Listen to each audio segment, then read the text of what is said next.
to today's podcast. Today I'm super excited to welcome Andreea Ayers. She's a successful entrepreneur who has started and sold 3 companies over the last few years. Now, as the founder of LaunchGrowJoy.com, she helps creative entrepreneurs who wish to launch a consumer product line through retail outlets and the media. A frequent contributor and guest author, Andreea has been featured on Yahoo Small Business, Entrepreneur.com, and over 200 other media outlets. That's amazing. Welcome, Andreea. Thanks so much, Vickie. I'm glad to be here. So glad to have you. So tell me, Andreea, tell me about your background. Sure. So I started my entrepreneurial journey with launching a t-shirt line. It was an inspirational and eco-friendly t-shirt line called Tees for Change. And I launched that in 2007, right before my first baby was born. And I ended up having that business for 4 years. I ended up selling it in 2011 so I can focus on working with entrepreneurs who also wanted to launch a t-shirt business. And then I expanded that to work with entrepreneurs that wanted to launch baby and kids products or food, eco products, stationery, basically any sort of consumer product that you can launch either in a store or on a website. So I've been doing that since 2011, and now I do a lot of speaking engagements. I teach online courses, do a ton of webinars, and I'm really passionate about helping entrepreneurs to launch a consumer product line, to grow their online e-commerce store, and most importantly, to get the publicity that I think can really help you to grow your business really by a lot, which I've experienced in my own businesses as well. That's great. And I did check out, I love doing my homework. I did check out your background, and I was interested to see what interesting publicity you fostered for yourself online. Mhm. So tell me a little bit about why you launched Grow Joy, and tell me a little bit about that particular business. Sure. So I launched Launch Grow Joy when I was getting a lot of emails from other aspiring t-shirt entrepreneurs. And those emails would say things like, hey, how did you get your t-shirts on TV? Or how do I know how many t-shirts to start out with? Or how can I get in stores? And I ended up writing an ebook called T-Shirt Profits, which walked entrepreneurs who wanted to launch a t-shirt brand on all of the steps on how to launch a t-shirt business. And from that, I would still keep getting emails from the same entrepreneurs that would say, oh, your book was great, but I would love to pick your brain. Can I call you? Can we do some sort of one-on-one consulting where you can work with me and walk me directly through everything that you did? And Of at first I course. thought, right, exactly. And at first I thought, well, I don't really have time to run my t-shirt business and work with one-on-one. And then I decided to just try it out, see how it goes, because I do love sharing information. And I feel like along my journey as an entrepreneur, whenever I would reach out to someone and ask a question, they would help me as well. I mean, not everyone, but the majority of people were really willing to help and share information. So I thought maybe I'll try, see how this goes. I can definitely give back and sort of pay forward for all of those other entrepreneurs that have helped me. And then I realized how much I loved doing it. And I loved seeing people take something from a concept to an online store, and it was just so much fun. And after that, once I started to work with people one-on-one, I kept getting more requests, and I thought, well, I can't really work with everybody. Why don't I create an online course? So I ended up launching a couple of online courses about publicity and wholesale, and that's how Launch Growjoy started. And at the same time, I was blogging specifically for entrepreneurs that have a t-shirt product and sharing all of my knowledge with them through blogs. And I started to build my audience that way. And once I had a good audience, I realized, you know, I can really apply this to any sort of consumer product. This can apply for jewelry and accessories and t-shirts, obviously, but also things like soap and food and home decor. So that's when I expanded my reach and decided to work with entrepreneurs that have any type of product. And now that's where I'm at. I have a good a good track record, thousands of people that have worked with me, and I've helped them to land their products in stores and how to use social media and also how to get publicity through Okay. magazines, blogs, and TV as well. Great. So I think that's the focus that I want to take today because Mm-hmm. my audience are really entrepreneurs and also small businesses who may Mm-hmm. not have a consumer product that Right. they want to use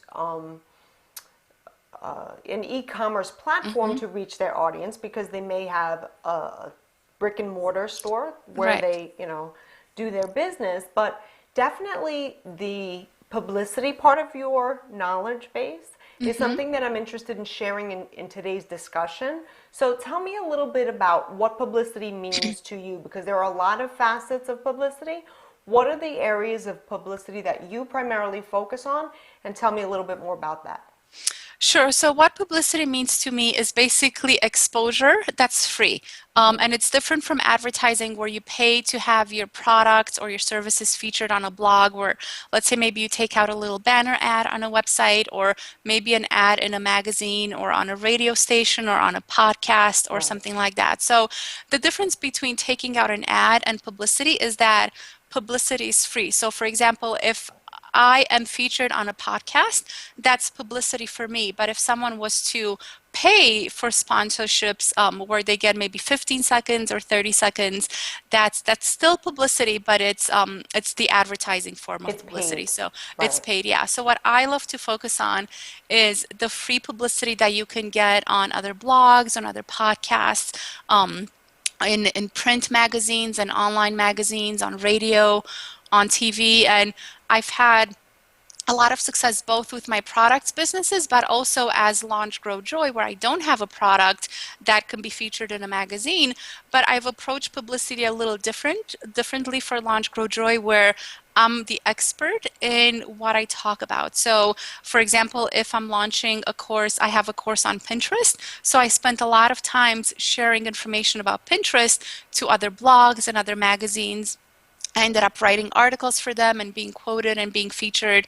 So that's the different form of publicity that you can do as an expert. So it's basically using or a magazine or a blog using you as a resource for an article or through their content. Okay, so let me ask you this because I Hmm. have experience and a lot of success using press releases to reach Hmm. out to the local media. So I would craft a press release, and this is something that I've also offered recently, the elements that go into a press release to Hmm. kind of pique the media's attention and also have something well written so it makes it easier for the media to just feature, right? Because if they're going to have to do a lot of work, they're not going to want to spend the time investment, they'd rather do another project. So Right. with press releases, okay, that's Hmm. something I have familiar experience with. But with like pitch letters and the Hmm. other things that you need to do, like maybe to approach a blogger or to send a really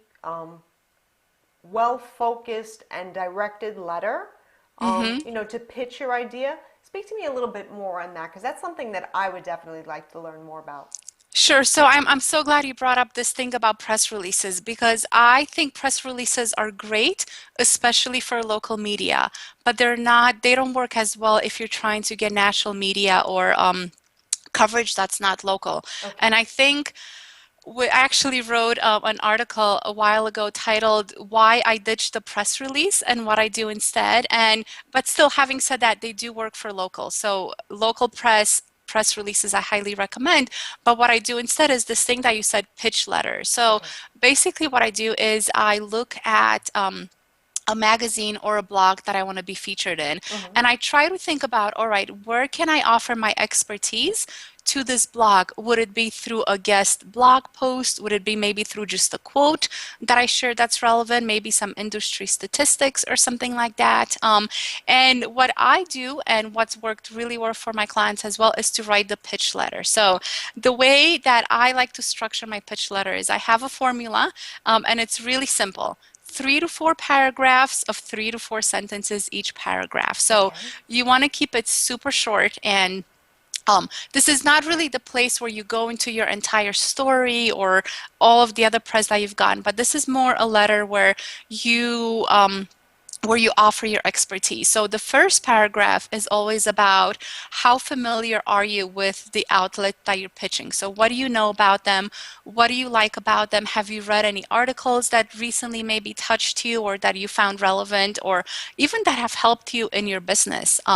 Or have they written something that you absolutely love that you want to share with your audience as well? So that first paragraph is usually about, all right, I know you. I've been reading your stuff. I really love it. And I think I can contribute to your content as well. Got it. So, yeah, so it's all about using the word you and not I. So it's not I'm an expert in this and I can do that. It's you've written this great article that's really great and it's all about who they are and how and why you love their work or what they do.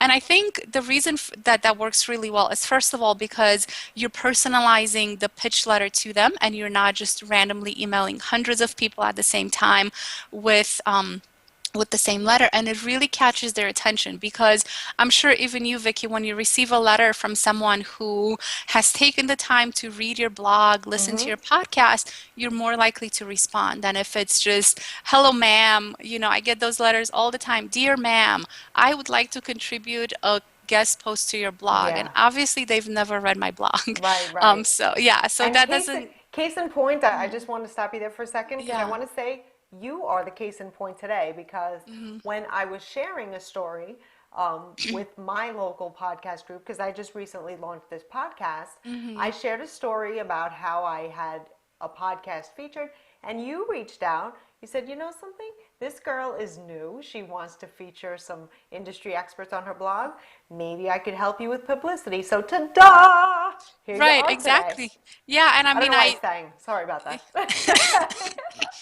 it works though. I mean, it does work, and it was sincere. You know, I Absolutely. took the time to look through your site, to listen to your podcast, and to really make sure that it was a good fit. So it wasn't just I want to be featured on as Right. many podcasts as I can. It was more about, all right, what are some of the really great podcasts that I can personally contribute to, and that I can learn from as well. Of So, course, because yeah. here's the thing too. I always like to feature people that inspire me, that Mhm. kind of trigger me to think in a different way. Now, I know that when I was looking at your business model, you had, you have two online courses, and I wasn't exactly sure that a T-shirt um, industry expert would Mhm. fit in with this, but I knew that the hook was the publicity.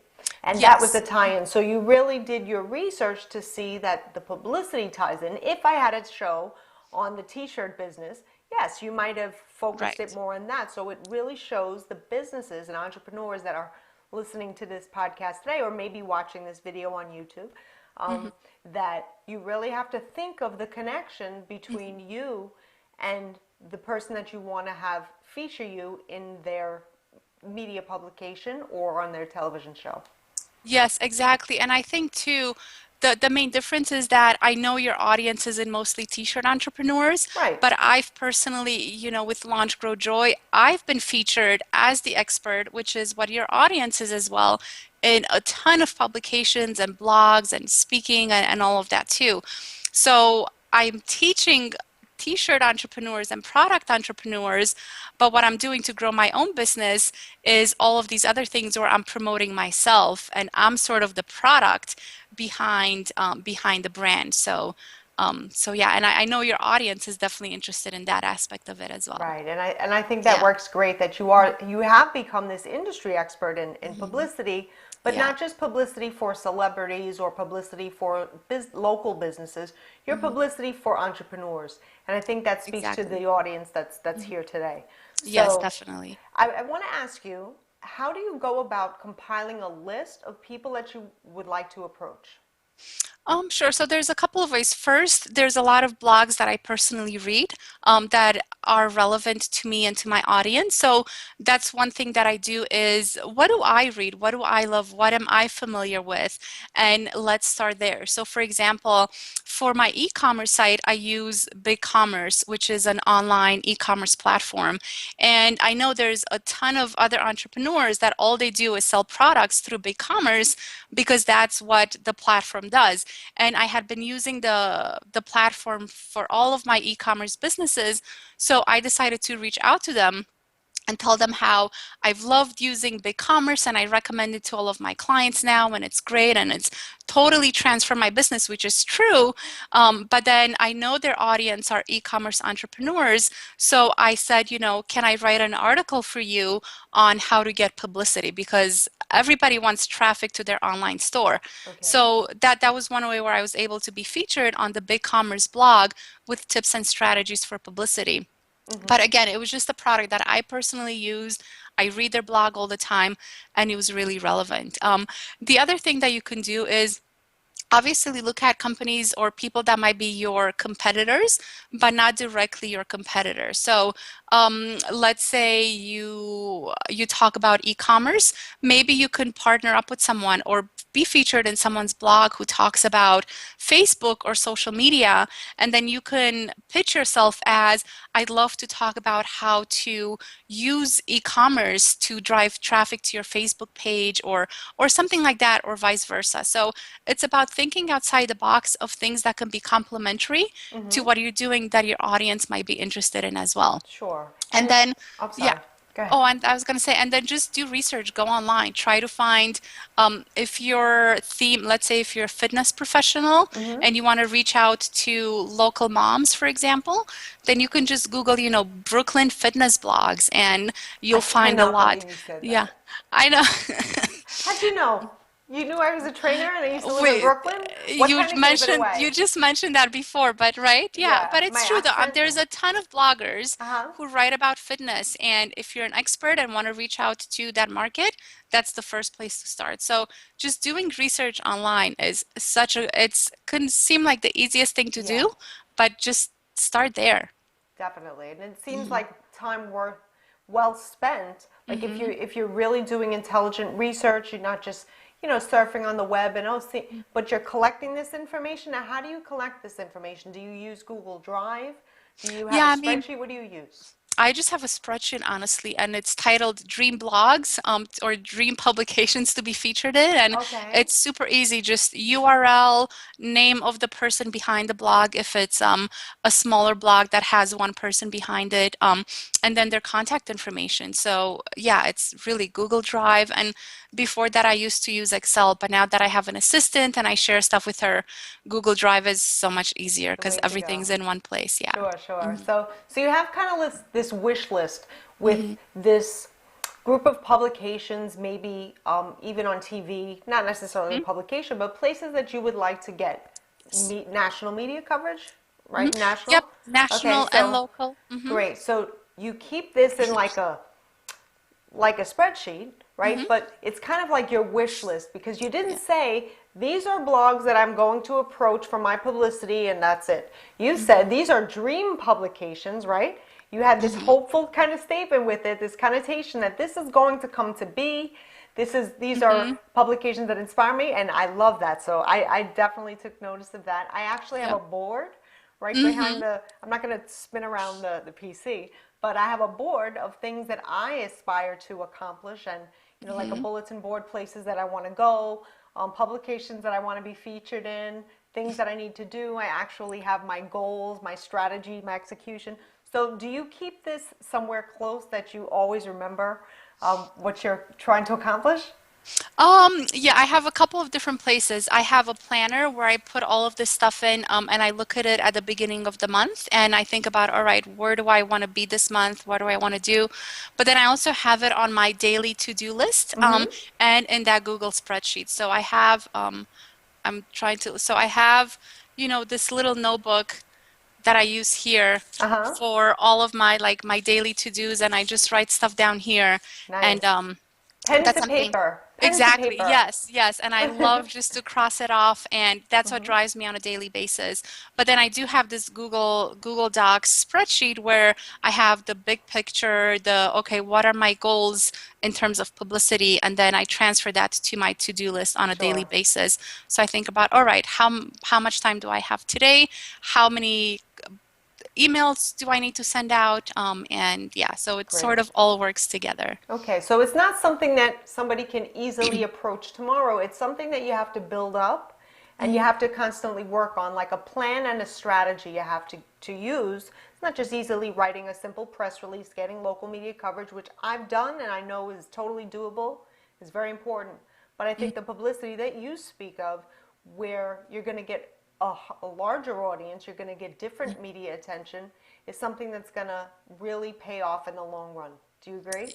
I totally agree. Yes, and it's definitely, I always like to say it's not a one-time email that you have to send out, Okay. because with this comes you have to follow up, because what happens is when you reach out to someone, let's say you reach out to 10 different blogs in one day, most of those are not going to write back. So one or two might write back that same day, and the rest you're probably not going to hear from again. But if Right. you really want them and if you really want to get featured, you have to have a follow-up plan in place. So this is something that has to be ongoing. And even after you do get that feature, right, one feature is not going to continue Right. to make you an industry expert or to put you on the map. So you have to do this on a long-term plan. So I like to do this about once a month now, where I send dedicated time to focus on publicity. And sometimes if it's something where it's a lot of stuff is happening, for example, when Pinterest just was all the rage about 2 years ago. Well, I spent, and I had done a lot of research on Pinterest. I had a course on it. I spent a lot of time on Pinterest and I knew how to get results. Then I really focused about a month of my time strategically just trying to get featured to talk about Pinterest, because I knew everybody was wanting to talk about it because you would see it everywhere. So during that time, it was a lot more intensive, where I really spent like every day, all right, what magazines can I reach out to? What TV shows can I get interviewed on? What blogs can I write for? Right. Where can I be quoted? So then it was a little different. It was much more intense, but now it's about once a month where I'm like, all right, let me revisit my dream publicity plan and take it from there and assign that to my to-do list. That's Yeah. excellent. I want to ask you a question. You say that you write these articles, and I would think it's a little hard to imagine writing an individual article every time that I had an opportunity to write maybe for a similar kind of a publication. Do you have a collection of articles that you have like templates for particular uses? Tell me a little bit about that. Yeah, I do. So what I did is actually got help with writing, because I personally am not a huge fan of writing. If I could have someone write everything for me, I would, but Really? I still do like to keep my own voice in there. So for a lot of these guest articles, I hired a writer to basically write like the main outline and all of the points that I wanted, and then I would go in there and edit with my own point of view, my own experience. So it was sort of a collaboration. But Okay. now, now I've written tens of these articles, or we've written tens of articles. So now whenever someone does ask for an article, I do have like the backbone of an article, and I can just easily go in and customize it to their audience. So, Okay. oh So yeah. that's great. And Yeah. you said that you have an assistant. Do you have one assistant? Yeah, I actually have two assistants. So I Okay. have one that does a lot of the data entry for me. So, for example, if I want to, add 20 more things to my publicity list, then she's the one who does the research and does the data entry about, okay, what's the URL, who's in charge of the blog, what's their email address. So she does a lot of the data entry. And then I have another assistant who is more the daily person that I work with, and she does some social media. She helps me with my email marketing. She also helps with some data entry, and just a lot of the other stuff that needs to happen on a daily basis that I don't necessarily have the time for to do all the time. Right. So she works with me daily, the other one just on an as needed basis when I'm working on a specific project. Okay. And are these virtual assistants? Because that's very popular. Okay. They Yes, are yes, they're great. all virtual assistants, and everybody who I've ever worked with has been virtual, which is amazing. Just to Yes. be able to run a business and have people all over the world work with you. And my article writer, for example, she was from Canada. So, Okay. yeah. And I'm very interested in actually taking on a virtual assistant for Mhm. myself for the first time. It's something new to me. So if there are any entrepreneurs or small businesses that might think that this is something that they might want to tap into to free up their resources to be able to do the things that they love and that they're really great at and they want to continue to do, what would you have to say about hiring a virtual assistant, where would you go and get someone from, and how would you look for one?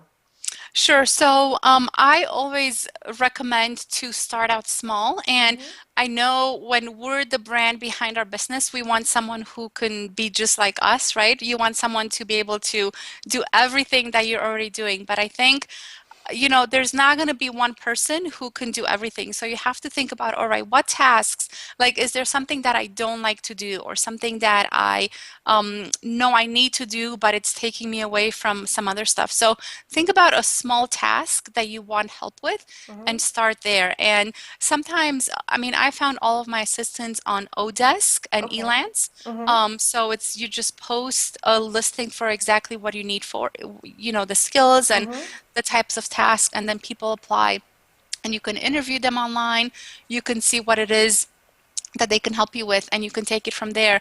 But I think it's also good to, I think as entrepreneurs, it's kind of hard to let go and to delegate. Mm-hmm. And it might feel really weird at first, right? Especially when you have to maybe give someone your login information or your Mm-hmm. email information.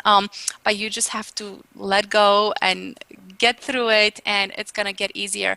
But start out with really small tasks. And what I also love to do is I love to record what I'm doing and send a little video to my assistant. So, for example, if I need help filling in a database, I'll do the first couple of answers. I'll walk her through how I'm doing it, and then Mm-hmm. I'll post up the video and send her the link, and she can see exactly what I'm doing. And I think for me that works really well because I can cut out a lot of the time of trying to type everything out and hoping that it Right. makes sense. But when you're literally walking them through it, I think it's just a lot easier. Yeah, Um, there are yeah. businesses that have even come around because Mhm. of virtual assistants like sweetprocess.com. I don't know if you're familiar with that, No. but Mm-mm. that's a service that now exists because of virtual assistants. So these businesses Mhm. kind of, popped up these real niche Right. services, but Hmm. you can actually record um, your videos and you can have Hmm. PDF documents and everything available for virtual assistants who are working for you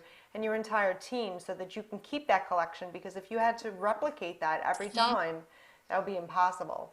Yep, So exactly. I'm Yeah. sure you have like services, not services, procedures that you need to Hmm. follow, and you seem to have your set processes in place because you have a system going, girl. You Yeah, do. I think I have like 80 videos that explain like everything, how to post on Facebook, how to accept invitations on LinkedIn, like all Yeah, of those things that I've done once and just recorded and uploaded there. So yeah, that's yeah. great. That's so Hmm. great. So let me ask you: do you have any interesting projects working on that you're working on down the pipeline? I do. So this is something that I'm super excited about. It's a new service that I'm launching. It's called Get Media Happy. Oh. And it's basically a service where it's all about publicity, which is what I love, but it's where I reach out to magazine editors and I say, hey, what are you working on this month or this week that you need help with? We have entrepreneurs and that have all types of products. And if you can let me know what you're working on and what your deadline is, I'll hook you up with entrepreneurs that are in my circle and that have products that are relevant. So, for example, a magazine editor from Real Simple just emailed me. She said, we're looking for products that are really cute, that are really little, but that are practical and helpful. And I need these by May 15th. Can you help me? So then I reached out to my audience and I mean, they're great. They have all types of products, and they would just email me back and say, "Here's what I have. Here's my website. Here's why this is so great." And then I take those back and send them over to Real Simple magazine, and I'll say, "Here's what came back. Let me know if you're interested in any of these, and let's move forward." So it's basically I'm sort of like a broker between the magazine editors and the product entrepreneurs. And the reason this is great, it's because it's really, really specific. And because I have such a large network now, you really can find any type of entrepreneur or product that they're looking for. So I'm in the process of launching that. I've sort of done a soft launch with some of my personal clients, but I haven't opened it up yet to my entire database, but that's coming in May. Okay, so where is this So. network? Is this your own personal network? Yes, this is entrepreneurs that read my blog, that have Okay. taken my courses, that I've personally coached. Hmm. So it's all people that are familiar Okay. familiar with Launch, Grow, Joy and what I do. So it's launchgrowjoy.com, Hmm. right? And Yes. um, and I think this is fantastic. Are there any words of inspiration that you would like to leave our small businesses and entrepreneurs with today? Yeah, I think the one thing that I keep learning over and over again is that so much of success in business comes from when you actually follow up. And so oftentimes, if let's say we reach out to someone and we don't get a response back, it's so easy to just assume they're not interested or it's not a good fit, when oftentimes yes, sometimes they're not interested and it's not a good fit, but oftentimes they're busy, they couldn't get to your email, maybe your email got lost, and I can't tell you how much success I've had just from sending that second follow-up email. So I think it's so important to just not, you obviously I'm not saying to stalk someone and to sort of keep emailing them until they say yes, but Right. I think whatever you do, you should have at least one follow-up And how email how in long place. apart should they be? I usually do about a week. About a week? Okay. Yes. Mm-hmm. Yeah. That's great Yeah. advice. Yeah. Such great advice. I've really enjoyed our conversation today. I actually learned from you, and I'm going to be contacting you after the fact because you Awesome. certainly could help me with some more publicity. I'm really good with the local publicity, but I Hmm. know that I could certainly use, as well as our audience, getting Yeah. that national publicity and that larger audience that we all need for our businesses. Definitely. Getting more customers and attracting more leads, that's what it's all about. Hmm. So, Andrea, thank you so much for joining us today. Thanks so much, Vicky. This was great fun. Thank you. Thank you. And you can find this video on YouTube, and you can also see the podcast on smarteronlinemarketing.com or on my blog at saywowmarketing.com. Thanks again for watching. See you again soon. Bye, Andrea. Bye, Vicky.